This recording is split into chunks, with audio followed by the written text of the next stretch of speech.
Hello friend, my YouTube channel आप सभी का स्वागत है। हम लोग एएलपी टेक्नीशियन और ग्रुप डी के जीके जीएस का क्लास देख रहे थे, जिसमें 40 नंबर का जीके जीएस पूछा जाएगा। तो उसी को हम लोग कवर कर रहे थे। तो चलिए इस वीडियो के माध्यम से उस 40 जीके जीएस को हम लोग देखते हैं और बहुत अच्छा से आपको समझ में आएगा। और मेरा प्रयास रहता है कि आपको अच्छा से अच्छा कंटेंट दे सकूँ। और जो भी मेरे चैनल पर नया है तो चैनल को सब्सक्राइब कर दे, साथ में बेल आइकन दबा लें। चलिए वीडियो के माध्यम से देखते हैं। पहला है कि मार्स गैस के नाम से कौन सी गैस को जाना जाता है? किसको बोलते हैं? तो मार्स गैस मीथेन बोलते हैं। ठीक है, जो मीथेन गैस होता है कहाँ कहाँ पाया जाता है? तो गोबर जो होता है ना, उसमें मीथेन उत्सर्जित होता है। ठीक है, और पेड़ पौधे जो गल सड़ जाते हैं उससे भी मीथेन ही निकलते हैं। ठीक है, और एलपीजी का मुख्य घटक क्या है? तो प्रोपेन और ब्यूटेन होता है।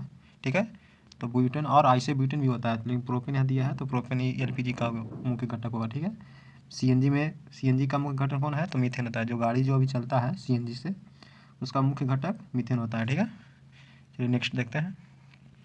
ब्लीचिंग पाउडर का रासायनिक नाम क्या है? तो एक कैल्शियम हाइपोक्लोराइट होता है। क्या होता है? कैल्शियम हाइपोक्लोराइट होता है। ठीक है, ब्लीचिंग पाउडर का क्या रासायनिक नाम है? तो कैल्शियम हाइपोक्लोराइट। ठीक है, और कैल्शियम कार्बोनेट का फार्मूला क्या आता है? तो बोलिए CaCO3। ठीक है, नेक्स्ट। भारत के संविधान में कौन सा अनुच्छेद अस्पृश्यता का अंत, यानी अस्पृश्यता में छुआछूत होता है, तो छुआछूत का अनुच्छेद किस में किया गया है? अनुच्छेद 17 में। कितना में? अनुच्छेद 17 में। ठीक है, और जाति के नाम जाति के आधार पर भेदभाव करना अनुच्छेद 15 में उल्लंघनीय है। ठीक है, और 16 में क्या है? लोक नियोजन, किसी भी सरकारी नौकरी में आरक्षण प्रदान करना, तो इसको लोक नियोजन, यानी सभी के लिए एक कानून। ठीक है, एक आरक्षण। और अनुच्छेद 19 कहता है कि स्वतंत्रता का अधिकार है। ठीक है, नेक्स्ट। भारत के योजना आयोग के अध्यक्ष कौन होते हैं? तो भारत के प्रधानमंत्री होते हैं। ठीक है, योजना आयोग के अध्यक्ष कौन होते हैं? तो भारत के प्रधानमंत्री। अब योजना आयोग का नाम बदल के क्या कर दिया गया है? तो नीति आयोग। क्या कर दिया है? नीति आयोग। ठीक है, कब आया था? तो 1 जनवरी 2015 को। इस योजना आयोग का नाम बदल के कब नीति आयोग किया गया? तो 1 जनवरी 2015 को। NITI। ठीक है, national institution for transforming India. ठीक है, national institution for transforming India होता है इसका फुल फॉर्म। ठीक है, इसका स्थापना कब हुआ था बताइए? तो 1 जनवरी 2015 को। इसके प्रथम अध्यक्ष कौन थे बताइए? तो नीति आयोग के प्रथम अध्यक्ष कौन थे? तो नरेंद्र मोदी। ठीक है, क्योंकि इन्हीं के द्वारा लाया गया था। ठीक है, नेक्स्ट। किसकी मृत्यु के बाद से शहीद दिवस मनाया जाता है? तो बताइए, तो किसकी मृत्यु के दिवस पर शहीद दिवस मनाते हैं बताइए?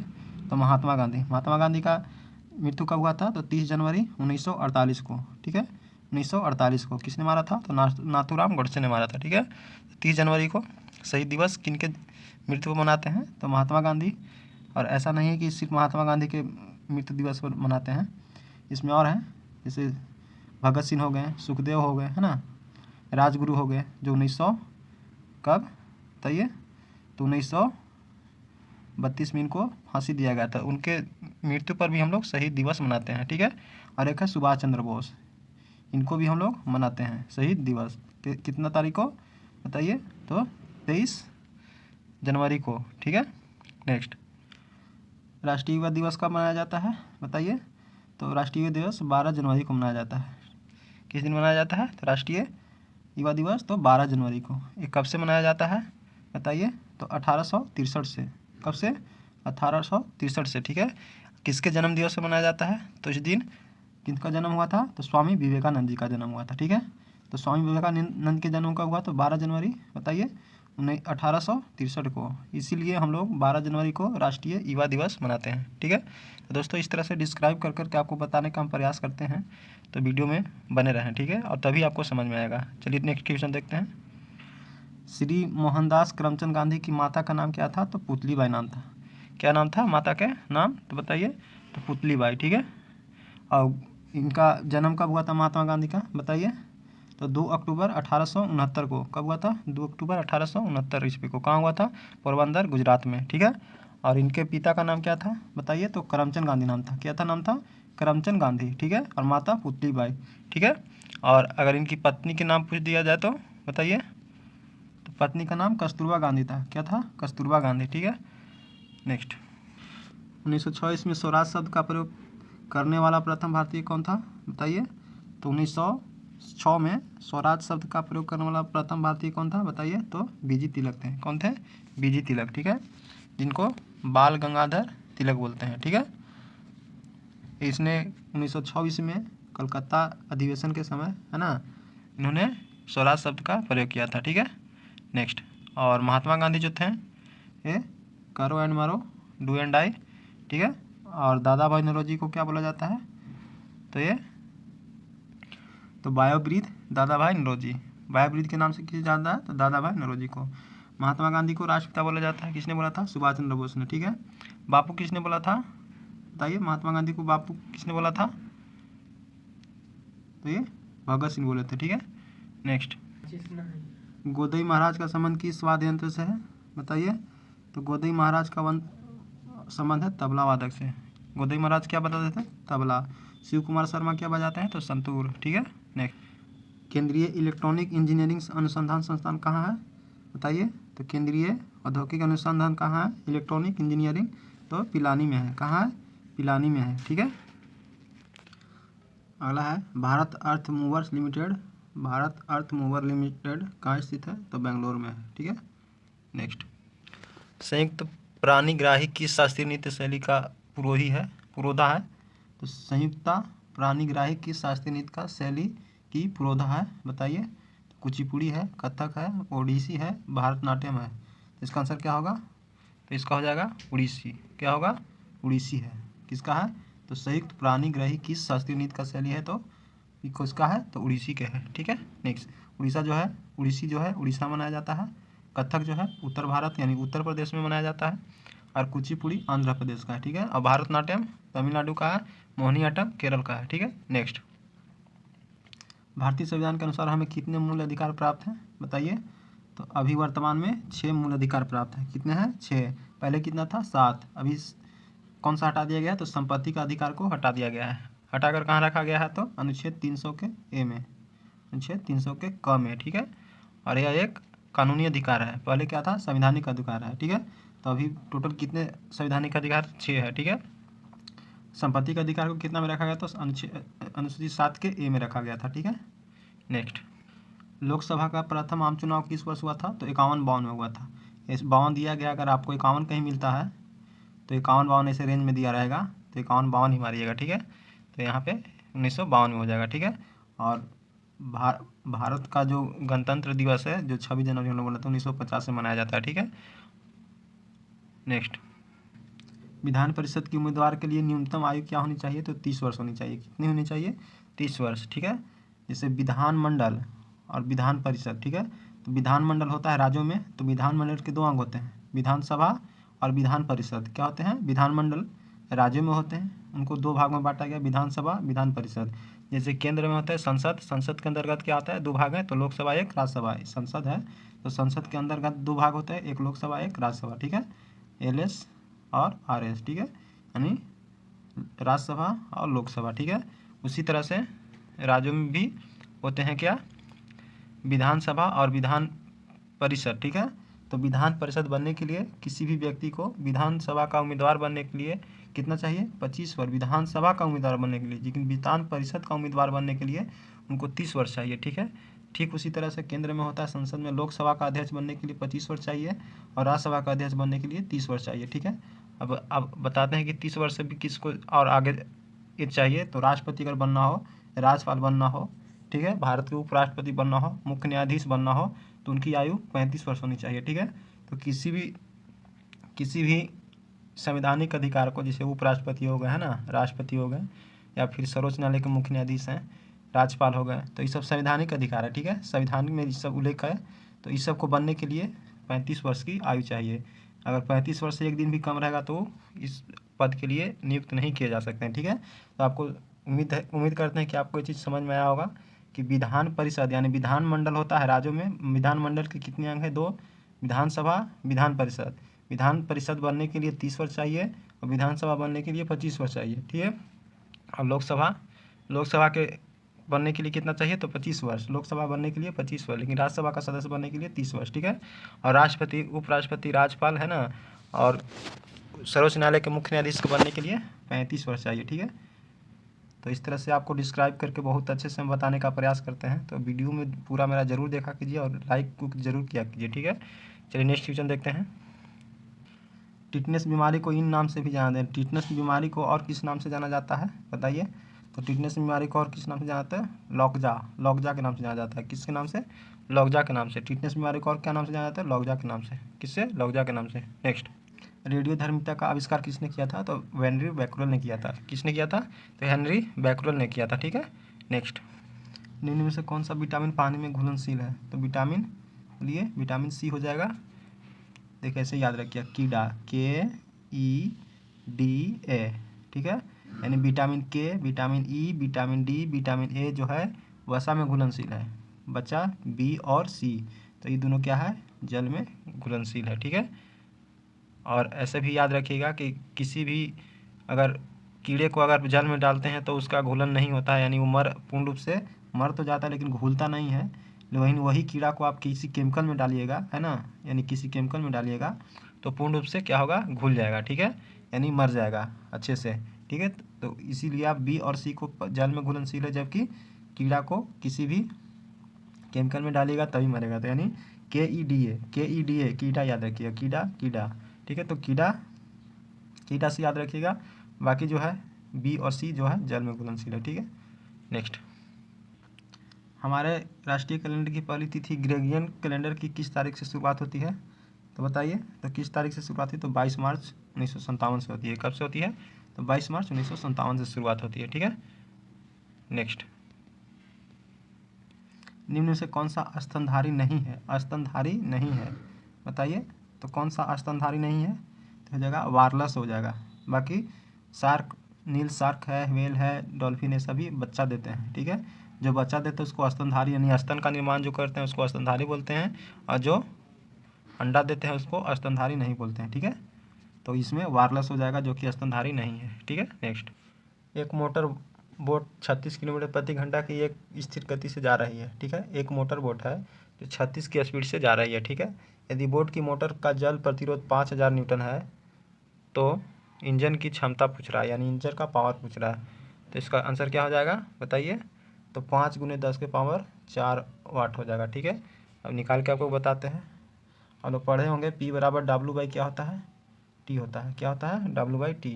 W के आप क्या लिखते हैं? तो FS बटे क्या लिखिएगा? T। ठीक है, अब इतना फार्मूला आप याद हो गया है। आगे कैलकुलेशन करते हैं इसका। आप टोटल कीजिएगा तो F × V आएगा। ठीक है, कैलकुलेटिव करने के बाद F × V आएगा। इसके बाद जबकि 5000 न्यूटन दिया गया है F का, ठीक है, इसके बाद 36 स्पीड दिया गया है। ठीक है, इसको लिख दीजिए और 5/18 से इसमें कैलकुलेटिव कर दीजिए। ठीक है, आपको जो काट उठ के जो भी आएगा वो आपको 5 × 10⁴ आ जाएगा। ठीक है, यानी आपको ऐसा आएगा 5 पर 4 जीरो आएगा। ठीक है, कैसा, कितना आएगा? 5 पर 4 जीरो। तो 5 पर जब 4 जीरो आएगा तो उसको आप क्या लिखिएगा बताइए? जब 5 पर 4 जीरो आएगा इसको लिखिएगा 5 × 10⁴ लिखिएगा। ठीक है, यानी वाट। ठीक है। नेक्स्ट, जब एक फुलाया हुआ टायर फट जाता है तो बाहर निकलने वाली हवा कैसी होती है? तो इसका ऑप्शन दिखाते हैं। तो इनमें से कोई नहीं, ठंडी होगी, गर्म होगी, ताप अपवर्तित रहेगा। तो जब भी टायर जब हवा भरा जाता है तो जब भी वो फटता है उसमें हमेशा ठंडी हवा निकलता है। ठीक है, गर्म हवा नहीं, हमेशा ठंडी हवा। ठीक है, अगर आपको साइकिल उकिल के या फिर किसी भी गाड़ी उड़ी का अगर ट्यूब फटता है तो उसमें आप केयर कीजिएगा, ठंडा हवा निकलेगा। ठीक है। नेक्स्ट, दो असमान द्रव्यमान समान गतिज ऊर्जा रखते हैं तो भारी द्रव्यमान कौन सा होगा? जब दो असमान द्रव्यमान की गतिज ऊर्जा रखते हैं तो बताइए कि सबसे भारी द्रव्यमान किसका होगा? बताइए, तो ये हो जाएगा अधिक संवेग का। ठीक है, जब किसी वस्तु का भार अधिक होगा यानी द्रव्यमान अधिक होगा तो उसका संवेग भी अधिक होगा। ठीक है, डायरेक्टली प्रोपोर्शनल होता है। नेक्स्ट, पृथ्वी की सतह पर एक लड़के का भार 600 न्यूटन है। कितना है? 600 न्यूटन। दोस्तों ये सब जो न्यूमेरिकल दिया जा रहा है आप ये सब बहुत अच्छे से पढ़िए, तभी आपको समझ में आएगा। अन्यथा आप अगर लगता है कि ये सब स्किप करके चले जाएँ तो कुछ होने वाला नहीं है। अगर ऐसे ऐसे न्यूमेरिकल आपको मिल रहा है तो समझिए कि एक लेवल का क्वेश्चन है और अच्छे से आपको तैयारी भी हो जाएगा। ठीक है, तो न्यूमेरिकल आप बनाने के लिए भी सीख जाइएगा। ठीक है, अगर नहीं भी आता है तो आप ऐसा कमज़ोर मत समझें, आप मेहनत कीजिए, ज़रूर आपको समझ में आएगा। ठीक है, पृथ्वी की सतह पर लड़के का भार कितना है? 600 न्यूटन है। कितना है? 600 न्यूटन। तो उसका भार चांद पर क्या होगा? तो पृथ्वी के छठा भाग क्या होता है? चांद का होता है, जबकि न्यूटन दिया कितना? 600। इसको काट दीजिए, कितना आ जाएगा बताइए। तो 1/6 यानी 100 न्यूटन हो जाएगा। कितना हो जाएगा, 600 का आप 6 से भाग दीजिएगा तो 100 न्यूटन, ठीक है। तो कितना हो जाएगा 100 न्यूटन, ठीक है। नेक्स्ट 0.02 kg द्रव्यमान के गोले को 100 kg द्रव्यमान की एक तोप द्वारा फायर किया जाता है। 0.02 ग्राम का एक द्रव्यमान का एक गोला है, जिसे गोली है, ठीक है, उसको 100 kg द्रव्यमान की एक तोप है, जो तोप चलाते हैं उसमें डालकर फायर किया जाता है। यदि गोले का नालमुख वेग 80 मीटर प्रति सेकेंड हो तो रिकॉल्लन स्पीड क्या होगा, यानी रिकॉल्स स्पीड क्या होगा, रिकॉल्सल स्पीड क्या होगा बताइए। तो इसमें ऑप्शन दिखाते हैं आपको। तो इसका हो जाएगा आंसर 1.6 सेंटीमीटर प्रति सेकेंड, ठीक है। अब कैसे आया आपको हल करके बताते हैं, ठीक है। m/v बराबर क्या होगा, कैपिटल M/v, यानी 2 गो वस्तु है, ठीक है। अब इसको आप सॉल्व कीजिए। 0 पॉइंट दिया है पहला के लिए 0.02, और इसको कितना से बिगा जा रहा है, तो 80 से बिगा जा रहा है, 80 के स्पीड से, ठीक है। देखिए 80 का स्पीड है ना। जब यही चीज़ को फिर 100 के स्पीड से बिगा जाएगा, यानी 100 का द्रव्यमान दिया गया, अगर इसको कितना स्पीड से बिगे, इसको आसानी से मार्क करेगा। तो देखिए 1 0 से 1 0 कट गया, 4 2 चौके 8 और 2 5 10, ठीक है। और बचा क्या, तो आप यहाँ से निकाल सकते हैं। देखिए इसको आप लिखिएगा कितना, 2/100 गुने कितना हो गया था 80 बराबर 100 गुने 1 यानी भी, ठीक है। ये देखिए यहाँ से 1 0 से 1 0, फिर काटिए 2 5 10, ठीक है। और कितना हो गया 10, इसको काटिए 4 दूना 8 और 25 चौके 100, ठीक है। 25 25 125, और यहाँ से फिर आप काट दीजिए, ठीक है। पूर्ण रूप से आपको कटने के बाद टोटल 1.6 सेंटीमीटर आएगा, ठीक है। नेक्स्ट संवेग का एक मापक है, तो गति की मात्रा का, संवेग किसका मात्रक है, तो एक गति की मात्रा का मापक है। क्या है, गति की मात्रा का मापक है संवेग, ठीक है। नेक्स्ट एक लैंप से प्रति मिनट कितना इलेक्ट्रॉन गुजरेगा यदि उसे 300 मेगा एम्पियर धारा प्रवाहित होती है, तो इस पर इलेक्ट्रॉन पर आवेश कितना होगा, 1 पॉइंट इतना दिया गया है इलेक्ट्रॉन का आवेश। तो पूछ रहा है कि इसका वैल्यू क्या होगा। तो इसके लिए फार्मूला होता है Q बराबर IT, क्या होता है, IT होता है, ठीक है। सभी इसमें दिया गया है। देखिए Q बराबर क्या दिया गया है, 300 इंटू 10 के पावर -3 हो जाएगा, ठीक है, एंगस्ट्रम। और इसको आप 60 से गुना मल्टीप्लिकेशन कर दिए, ठीक है। इसके बाद आपको काट के टोटल 18 कूलम आएगा, ठीक है। यानी Q बराबर IT, आपको IT दिया गया है, इसमें आप डालिए, और Q का मान यानी कूलम का मान कितना आएगा, 18 कूलम। कितना आएगा, 18 कूलम। अब आगे हमसे पूछा क्या है कि इलेक्ट्रॉन की संख्या पूछा, तो 18 कूलम आया, जबकि एक कूलम इलेक्ट्रॉन में कितना होता है, उसके लिए दिया गया 1.6 इंटू 10 के पावर -90 कूलम। तो इसको आप जब काटिएगा तो टोटल 1.125 इंटू 10 के पावर 20 आएगा, ठीक है। तो इसका ऑप्शन नंबर क्या हो जाएगा बताइए। तो इसका ऑप्शन नंबर डॉग हो जाएगा, ठीक है। तो उम्मीद करते हैं कि आपको ये सब न्यूमेरिकल समझ में आ रहा होगा। अगर नहीं भी आ रहा तो इसको, इस वीडियो को 2 से 3 बार देखिए, आपको 100% समझ में आएगा, ठीक है। दांतों के डॉक्टर मुंह के अंदर देखने के लिए छोटे अवतल दर्पण का प्रयोग करता है। यदि डॉक्टर 3 सेंटीमीटर फोकस दूरी वाली ऐसा दर्पण दांतों से 2 सेंटीमीटर दूरी वाली रखता है, तो उसका प्रतिबिंब आवर्धन क्या होगा। तो इसका 3 हो जाएगा। कैसे होगा चलिए बताते हैं। इसमें F बराबर क्या दिया गया है, -3 दिया गया है, क्या कि दर्पण है, ठीक है। और U बराबर क्या हो जाएगा, -2 हो जाएगा, ठीक है। तो अब दर्पण का सूत्र क्या जानते हैं बताइए। दर्पण बराबर क्या होता है, तो 1/F बराबर 1/V प्लस 1/U होता है, इतना आप जानते हैं। तो आप वैल्यू को इसमें रख दीजिए, ठीक है। F का मान मालूम है कितना है, तो 1/-3 है, ठीक है। इसके बाद कितना हो जाएगा, U का वैल्यू कितना है, -2 है, तो इसको क्या लिखेगा 1/V माइनस 1/U, ठीक है। तो U के लिए क्या है, 2 है, तो हम 2 इसको लिख देते हैं, ठीक है। 2 लिख दिए। इसके बाद आप निकाल लीजिए 1/-3 को रहने दीजिए, इधर इसको भेज दीजिए, ठीक है। तो 1 कितना हो गया 3, ये 2 हो गया, 1/V हो गया, ठीक है। इसके बाद आगे करना क्या है कि एलसीएम करना है। जब एलसीएम आप कीजिएगा तो आपको पूर्ण रूप से कितना आएगा बताइए। तो 1/2 माइनस 1/3, तो इसका एलसीएम लीजिएगा तो 6 हो गया। देखिए इसका 3 - 2 यानी 1/6, ठीक है। 1/6 आया, ये किसका आया, V का वैल्यू आया, किसका आया, V का वैल्यू निकाले हैं। यानी हमारा v बराबर क्या आ गया, 1/6 यानी 6 सेंटीमीटर आ गया। ठीक है, तो आवर्धन बराबर क्या होता है, आवर्धन बराबर तो v/u होता है। क्या होता है, v/u होता है। v मेरा 6 आया और u मेरा क्या था, 3 था। तो इसको काटिए, u मेरा क्या था बताइए, तो u मेरा 2 था, तो इसको काटिएगा तो 3 आएगा। ठीक है, तो उम्मीद करते हैं कि समझ में न्यूमेरिकल आया होगा। नेक्स्ट, निम्न में से कौन सा दर्पण प्रकाश पुंज को एक बिंदु पर केंद्रित करने के लिए प्रयुक्त होगा, बताइए। तो कौन सा होगा, तो ये अवतल दर्पण होगा।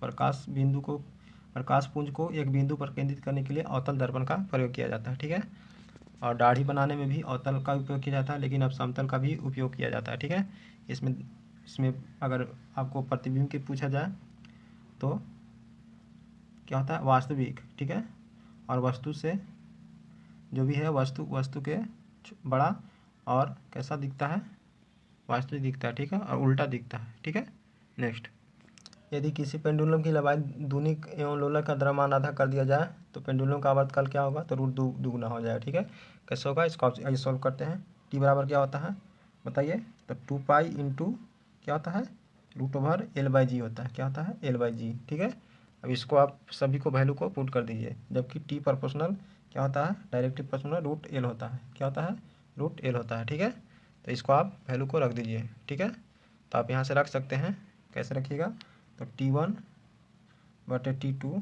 बराबर √L/2L। ठीक है, अब इसको आप काटिएगा आगे चल के तो आपको कुछ कट जाएगा। ठीक है, तो यहाँ से आएगा T1 बराबर T2 जो दिया गया है, तो आपको आएगा T1 बराबर T2 बराबर क्या हो जाएगा बताइए, तो √2 इंटू T1 सॉरी दोस्त T1, यही इसका आपका आंसर हो गया। नहीं, रूट कितना हो जाएगा, रूट दुगुना हो जाएगा। कितना होगा, रूट दुगुना।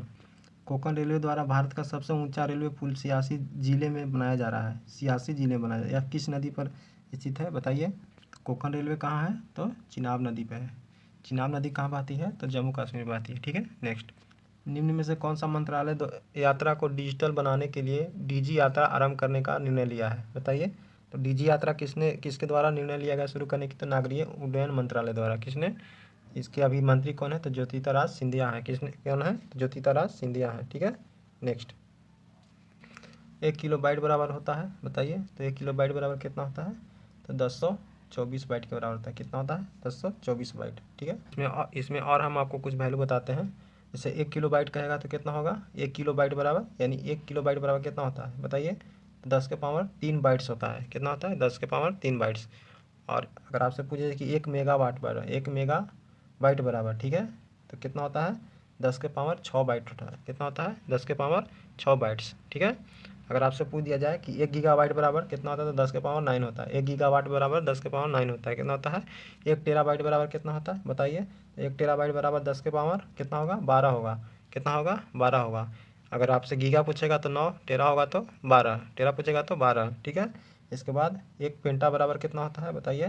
तो 1 पेंटा बराबर 15 होता है, 10 के पावर 15। ठीक है, और 1 एक्सा बाइट बराबर क्या होता है, तो 10 के पावर कितना होता है, 18। 10 के पावर 18 होता है एक्सा बाइट में। ठीक है, तो डाटा ये सब याद रखिएगा और बहुत आपको आगे चल के काम देगा। ठीक है, चलिए नेक्स्ट क्वेश्चन देखते हैं। निम्न में से कौन सा जीवाणु नहीं है, कौन सा जीवाणु नहीं है बताइए। तो इसका पोरफीरा हो जाएगा। क्या हो जाएगा, पोरफीरा जीवाणु नहीं है। कौन सा, पोरफीरा जीवाणु नहीं है। ठीक है, नेक्स्ट, आगे है, किस हार्मोन को मादा हार्मोन के नाम से जाना जाता है। तो मादा हार्मोन के नाम से किसे जानते हैं, तो एस्ट्रोजन। ठीक है, नर माने पुरुष होता है, मादा माने महिला होता है। ठीक है, तो मादा हार्मोन एस्ट्रोजन होता है, जबकि एंड्रोजन क्या होता है, पुरुषों में होता है। किस में होता है, पुरुषों में। टेस्टोस्टेरोन जो होता है ये भी पुरुषों में होता है। ठीक है, तो जिसको शुक्राणु बोलते हैं, शुक्राणु में टेस्टोस्टेरोन जो होता है एक्टिव होता है। ठीक है, और एस्ट्रोजन क्या होता है, महिलाओं में होता है। ठीक है, और ऑक्सीटोसिन के कारण क्या होता है कि दूध को स्रावित किया जाता है। ठीक है, नेक्स्ट, शुद्ध कार्बन का सबसे कठोर रूप कौन सा है बताइए। तो शुद्ध कार्बन का सबसे कठोर रूप क्या होता है, तो हीरा होता है। ठीक है, सबसे कठोर कहेगा तो प्लेटिनम भी प्लेटिनम होता है, हीरा से भी कठोर प्लेटिनम होता है, बट अकॉर्डिंग टू ऑप्शन के अनुसार हीरा होगा। ठीक है, हीरा का अपर्तांक पूछे तो कितना होता है, 2.42 होता है। ठीक है, नेक्स्ट, मानव कोशिका में कितने क्रोमोसोम पाए जाते हैं, तो 23 जोड़ी। अगर टोटल क्रोमोसोम की संख्या पूछेगा तो 46 होते हैं। 46 जनरल में होते हैं। अगर आपको 47 हो जाए तो ही जो किन्नर जो होता है ना, किन्नर हो जाइएगा। ठीक है, उसमें बढ़ जाता है, ठीक है। तो कितने जोड़े होते हैं क्रोमोसोम, तो 23 जोड़े होते हैं। अगर कुल पूछेगा तो 46 होते हैं। तो किन्नर में एक एक्स जो होता है ना क्रोमोसोम बढ़ जाता है, ठीक है। नेक्स्ट, उसमें होता क्या है कि सभी गुण लड़की का पाया जाएगा, बट उनका थोड़ा सा मोटलाइज जो होता है, जो फंक्शन होता है, उसका नेचर जो टोटल है सब लड़की का होता है, लेकिन उसका कार्य क्रिया जो होता है थोड़ा सा अलग होता है, ठीक है। यानी उसका जो ढांचा होता है थोड़ा अलग होता है। निम्न में से कौन सा अंग श्वसन तंत्र का आवश्यक भाग नहीं है? श्वसन तंत्र का आवश्यक भाग नहीं है, बताइए। तो ये हो जाएगा लीवर। लीवर जो है श्वसन तंत्र का भाग नहीं है। बाकी वॉकी है, फेफड़ा है, फेफड़ा से हम लोग भी सांस लेते हैं, ट्रेकिया है, इसके द्वारा भी सांस लिया जाता है, ठीक है। नेक्स्ट, हाल ही में भारत सरकार ने किस देश में यूरिया और अमोनिया विनिर्माण संयंत्र के विकास के लिए उस देश के साथ समझौता किया है? बताइए। तो किसके साथ समझौता किया है? तो यह मलेशिया के साथ। किसके द्वारा? मलेशिया के साथ, मलेशिया देश के साथ किया है, ठीक है। नेक्स्ट, किसी कोशिका के साइटोप्लाज्मा को घेरने वाली झिल्ली को क्या बोलते हैं? बताइए। तो साइटोप्लाज्मा को घेरने वाली झिल्ली को प्लाज्मा झिल्ली बोलते हैं। क्या बोलते हैं? प्लाज्मा झिल्ली। दोस्तों, ये रहा 40 का जीके जी सेशन, और उम्मीद करते हैं कि आपको इस वीडियो को देखने के बाद अच्छा से समझ में आया होगा। आज थोड़ा पेपर न्यूमेरिकल ज़्यादा था, इसलिए थोड़ा लॉन्ग वीडियो हो गया है। और अच्छे से वीडियो को देखिए। वीडियो को देखने के बाद अगर एक बार में समझ में आता है तो 2 बार देखिए, तभी आपको समझ में आएगा। और न्यूमेरिकल बहुत मायने रखता है।